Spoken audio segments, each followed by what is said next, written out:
जुड़ी फैमिली से जुड़ी हुई राहत की खबर सिर्फ इतनी कि गोली निकल गई है और स्टेबल हैं गोविंदा। नजर आप रखिएगा, आगे जो अपडेट होगा आपके जरिए दर्शकों तक पहुंचाएंगे। आगे बढ़ेंगे, आगे बढ़ते हुए जो बड़ी खबर है एक बार फिर से हम लौटेंगे जम्मू कश्मीर के इलेक्शन पर, जहां पर आज तीसरे और आखिरी चरण के लिए मतदान जारी है। तीसरे चरण में जहां पर 7 जिलों की 40 सीटों पर वोटिंग इस वक्त चल रही है। 40 सीटों पर 415 कैंडिडेट्स हैं जो चुनावी मैदान में हैं। तीसरे चरण में 39,18,000 वोटर्स शामिल हो रहे हैं। 8 अक्टूबर जब नतीजों का दिन होगा, यानी कि रिजल्ट सामने आ जाएगा, हरियाणा और जम्मू कश्मीर दोनों ही जगह रिजल्ट सामने आ जाएगा और ये मालूम हो जाएगा कि जनता ने आखिर किसे चुना है। इन सब के बीच में आज तीसरे और आखिरी चरण के लिए वोटिंग का दौर चल रहा है। सुबह 7 बजे से मतदाता जो हैं वो पोलिंग बूथ पर पहुंचे हुए हैं और लंबी लंबी कतारें देखी जा रही हैं। महिलाओं की इसमें भूमिका नजर आ रही है। अच्छी खासी संख्या में महिलाएं हैं, युवा हैं, फर्स्ट टाइम वोटर्स में उत्साह काफी ज्यादा है। उत्साह ये इसलिए भी है क्योंकि 10 साल बाद ये मौका मिला है जम्मू कश्मीर की जनता को, जहां अपने पसंद की सरकार चुन सकती है जम्मू कश्मीर में आम जनता। और ऐसे में आम जनता के यहाँ कह सकते हैं कि सुनहरा अवसर भी उनके पास में है, जिसके लिए घरों से निकल रहे हैं। आज खास बात यह है कि 7 जिलों की 40 सीटों पर वोटिंग और 24 सीटें इसमें जम्मू संभाग से आती हैं, बाकी की 16 सीटें कश्मीर से आती हैं। जबकि पहले और दूसरे चरण में कश्मीर की सीटें ज्यादा थीं, जम्मू की कम थी। ऐसे में आज बीजेपी के लिए कैसे चांसेस बन रहे हैं, या फिर कैसे जो कांग्रेस, एनसी और बाकी पीडीपी वगैरह पार्टी हैं, क्षेत्रीय पार्टियां हैं, वो कैसे आज के इस इलेक्शन को देख रहे हैं। मेरे साथ में सुशील वकील जी जुड़े हुए हैं, वरिष्ठ पत्रकार हैं। सुशील जी, 10 साल बाद ये ऐतिहासिक मौका जम्मू कश्मीर के लोगों को मिला है। और एक तो सॉरी मैं आप सभी को बोलना चाहूंगी, चूंकि बीच में बड़ी खबर आ गई थी तो आप सभी को इंतजार करना पड़ा, उसके लिए मुझे माफ कीजिएगा, लेकिन चूंकि बड़ी खबर थी तो हमें जाना पड़ा। सुशील वकील जी, आज के थर्ड फेज के इलेक्शन को लेकर आप क्या कहेंगे? आज क्या बीजेपी के लिए चांसेस ज्यादा है क्योंकि जम्मू की 24 सीटें हैं? देखिए रचना जी, आज 10 साल के बाद जम्मू कश्मीर में इलेक्शन हो गए, ये तो ठीक बात है। लेकिन आज का जो तीसरा टर्न है, तीसरा फेज जो इलेक्शन का हो रहा है, ये जम्मू कश्मीर के लिए एक हिस्टोरिकल इलेक्शन रहेगा, क्योंकि स्पेशली बीजेपी के लिए और जम्मू के जो लोग हैं उनके लिए बड़ा हिस्टोरिकल रहेगा। क्योंकि 1947 से आज तक जितनी हुकूमत कश्मीर में आए या जितने परिवार कश्मीर में आए, उन्होंने जम्मू रीजन को हमेशा नेगलेक्ट किया। क्योंकि ऐसे कॉन्स्टिट्यूंसीज बनाई गई थी जिसमें जो जम्मू की भी कुछ सीटें जहाँ मेजॉरिटी की डोमिनेशन है, वहाँ पर भी मेजॉरिटी के लोग आ नहीं पाते थे। लेकिन ये जो डिलिमिटेशन हो गया, उसके बाद जो जम्मू का नक्शा चेंज हो गया। जैसे मोदी जी ने भी परसों अपने भाषण में कहा, क्योंकि जम्मू के लोगों के लिए एक हिस्टोरिकल रहेगा, क्योंकि पहली बार अगर ये बीजेपी जम्मू में आ गई, पहली बार जम्मू से कोई चीफ से बनेगा, ये जम्मू के लिए एक इतिहास होगा। पहले भी बहुत बार क्या चीज हो गया, जम्मू का एरिया बहुत बड़ा है, लेकिन उसके बावजूद भी जम्मू को कभी रिप्रेजेंटेशन नहीं मिली। हाँ। और दूसरा, जम्मू के साथ हमेशा स्टेप मदरली ट्रीटमेंट हो गया, जम्मू का जो हक था अपना उनको कभी नहीं मिला।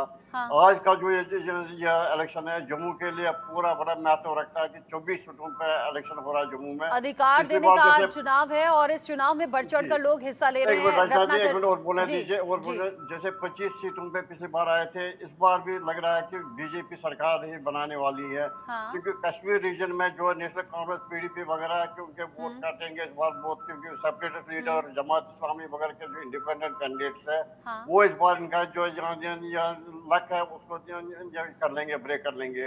और जम्मू में अगर आज 25 में से 25 सीटें बीजेपी को मिलती है, सरकार बीजेपी बनाएगी। और बीजेपी के लिए एक बड़ी अच्छी खबर यह है, क्योंकि जमात इस्लामी या इंजीनियर रशीद और बाकी लोगों ने कहा अगर ये हमें बीजेपी को भी सपोर्ट करना पड़ेगा तो हमें उसमें कोई अड़चना नहीं आएगी, हम दे देंगे। आपने और यहाँ मेरा पर ये भी कहना है कि बीजेपी के मेहमान का रुख करती, लेकिन उनके लिए ऐसा लग रहा है कि आप ही बोल दिए रत्नाकर जी। यहाँ पर सुशील वकील जी कह रहे हैं सीधे सीधे कि बीजेपी के लिए राहत। जी रचना जी, देखिए बीजेपी के लिए राहत है, क्योंकि 4.5 साल में जिस तरह से बीजेपी ने वहां पे काम किया है, जम्मू कश्मीर के जनता के दिलों को जीता है, वो अपने आप में आशीर्वाद के रूप में, वोट के रूप में हमें जरूर मिलेगा। और ये हम पूरी तरह से आत्मविश्वास है हमें कि हम वहां पे। लेकिन बीजेपी कहती है आतंक को पाताल में भेज देंगे, घटनाएं तो अभी भी होती हैं। देखिए रचना जी, आज जम्मू कश्मीर की जनता और वहाँ के नौजवान युवा चाहते हैं कि हम जो है आईआईटी और आईआईएम में पढ़ें। जम्मू कश्मीर की जनता ये चाहती है कि हम वंदे भारत जैसी ट्रेनों में सफर करें। हम वहाँ के नौजवानों को बंदूक से निकाल करके और कलम उनके हाथों में देना चाहते हैं। ये भारतीय जनता पार्टी की मंशा है। और ये बड़ा बदलाव तो जम्मू कश्मीर में लोगों ने देखा है और बीजेपी लगातार इसको लेकर दावा कर रही है। चूंकि मेरे पास वक्त कम है, अब्बास हफीज जी आप ठीक है, अच्छा बोलिए। 30 सेकंड जी। वहीं पे रचना जी देखिए किस तरह से पीडीपी, एनसी और कांग्रेस जैसी पार्टियां वो पाकिस्तान का जो एजेंडा है जम्मू कश्मीर के लिए, उन्हीं एजेंडों को अपने मैनिफेस्टो में लेकर आई है। पाकिस्तान भी चाहता है कि 370 बहाल हो जम्मू कश्मीर में, और ये अलगाववादी जो विचारधारा के रखने वाली पार्टियां वो भी चाहती हैं 370 बहाल हो। क्या ये पार्टियां जो पीडीपी और एनसी जैसी पार्टियां, क्या वो चाहती है कि फिर से नौजवानों के हाथों में बंदूक दिया जाए? क्या वह ये चाहती है कि बुरहान वानी जैसे आतंकवादी को हीरो बताकर? आज कमाल तो ये हो गया कि आपने पीडीपी का सीधे सीधे नाम ले लिया। इससे पहले 2 चरणों के जब चुनाव हुए और जो बीजेपी के मेहमान रहते थे वो पीडीपी का नाम नहीं लेते थे, तो मैं कहती थी कि भाई कोई संभावना है क्या कि काउंटिंग के बाद में साथ में चले जाएंगे। आप अपना रिएक्शन दे दीजिए अब्बास हफीज जी।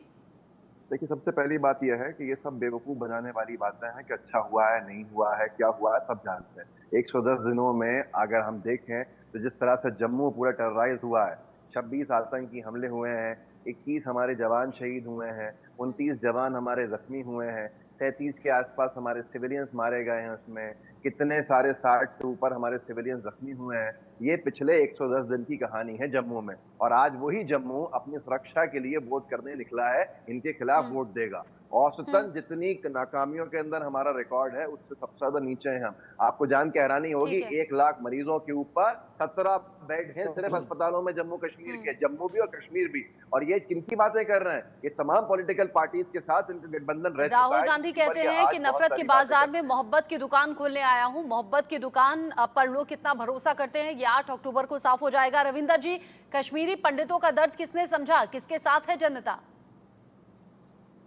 नहीं जी, हमारा दर्द तो किसी ने भी समझा, ये बड़ी क्लियर बात है, बार बार बोलते हैं। तो एक उम्मीद सी फिर है, ये देखते हैं इस सरकार से भी क्या हो रहा है। मेरा एक पॉइंट यहाँ पे था सभी पॉलिटिकल पार्टी से, कोई भी इनमें से ये बात नहीं करता है कि 24 सीटें जो रिक्त रहती हैं हमारी पीओके की इस असेंबली में, उसका क्या करा जाए। हमारी 119 सीटें हुई है आपकी बार असेंबली के लिए, जेएंड के असेंबली के लिए, और 24 अभी भी वो कुर्सियां खाली रहेंगी असेंबली में। ये बड़ी विडंबना है जी। ये पीओके बीजेपी वाले भी इतना चलाते हैं और करते हैं, इतनी बातें हो रही हैं इस इलेक्शन कैंपेनिंग में भी।